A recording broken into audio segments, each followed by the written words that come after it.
Renaud Pfeffer, bonjour. Vous êtes le maire de Mornon, vous êtes aussi premier vice-président du conseil départemental. Bonjour. Et j'imagine que, comme nombre de Français, vous êtes précipité dimanche dans la nuit ou lundi matin de bonne heure sur la lettre du président de la République aux Français. Emmanuel Macron accorde aux maires dans cette lettre un rôle essentiel dans la tenue du grand débat qui s'engage. Est-ce que le maire que vous êtes est prêt à jouer le jeu?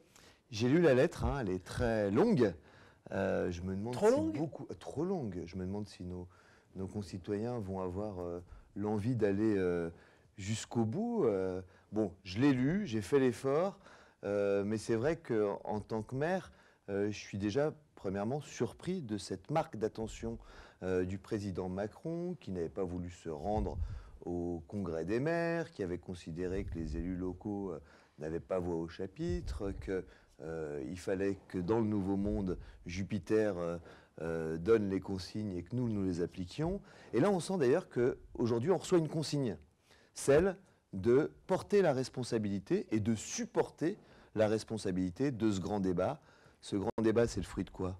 De l'absence de débat au moment de l'élection présidentielle, qui était totalement parasité par les affaires. Et ce grand débat, c'est aussi un paradoxe.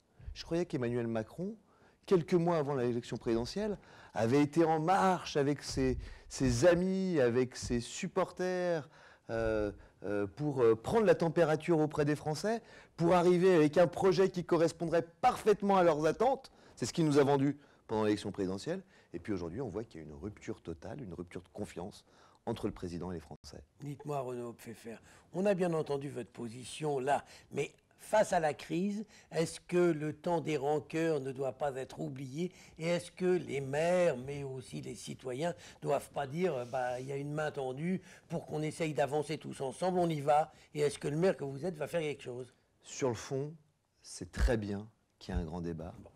Parce que... Il faut le dire. Je le dis, vous voyez, je le dis aussi simplement que je vous le dis là. C'est très bien qu'il y ait un grand débat parce qu'on sent vraiment une volonté, une aspiration de nos concitoyens de pouvoir s'exprimer, de pouvoir donner leur avis, de pouvoir faire des propositions et puis de participer à l'avenir qui se construit dans notre pays.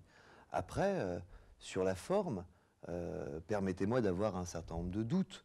Pourquoi dire les maires? Aujourd'hui, on a des préfectures neutres, indépendantes, performantes. Peut-être que vous ne savez pas, mais qu'il y a une préfecture par département, alors qu'il y a une mairie par commune. Et si les gens veulent participer à des débats, c'est plus simple d'aller à côté de chez soi plutôt que d'aller à Lyon sur l'organisation. Non, mais bien sûr, quand il y aura des débats, on y participera. Ouais. Mais je pense que c'est à l'État de l'organiser. Il faut qu'il y ait des structures indépendantes, neutres, qui organisent ce grand débat. Il ne faut pas que ça devienne un débat politicien. Les gens ont besoin de s'exprimer. J'ai lu la lettre d'Emmanuel Macron. Je suis désolé, si jamais le débat doit se faire sur la base de ce courrier, il peut durer très longtemps. Aussi longtemps que la lecture du courrier. Plus longtemps que la lecture du courrier, parce que derrière, il va falloir faire des propositions, il va falloir échanger, discuter. Enfin, cette lettre, pour moi, c'est la foire fouille. Mais il y a quand même beaucoup de thèmes qui sont possibles et aucune porte n'est fermée. Est-ce que ça, c'est une bonne chose? C'est une bonne chose qu'aucune porte soit fermée. Après, l'idée du président de la République, c'est d'arriver à retisser un lien avec les Français. Et il ne retissera ce lien. Il a créé beaucoup d'espérance, Emmanuel Macron. Et aujourd'hui, il attise beaucoup de défiance.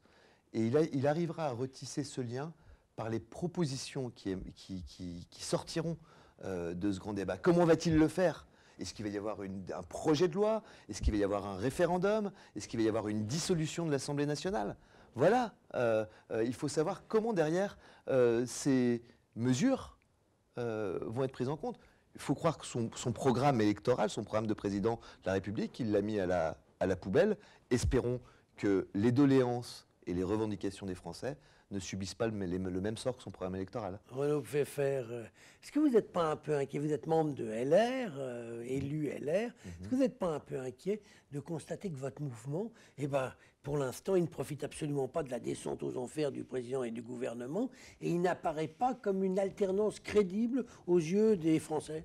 Il deviendra une alternance crédible le jour où on fera des propositions.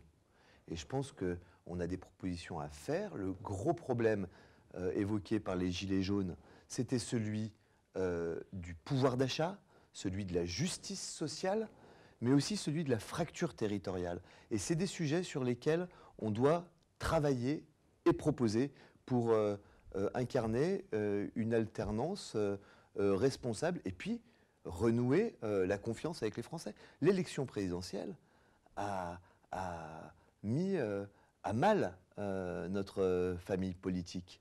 C'est surtout les affaires de M. Fillon qui ont mis à mal votre famille politique. On n'a pas su tirer les conséquences de cette affaire et on n'a pas su dire à un moment stop.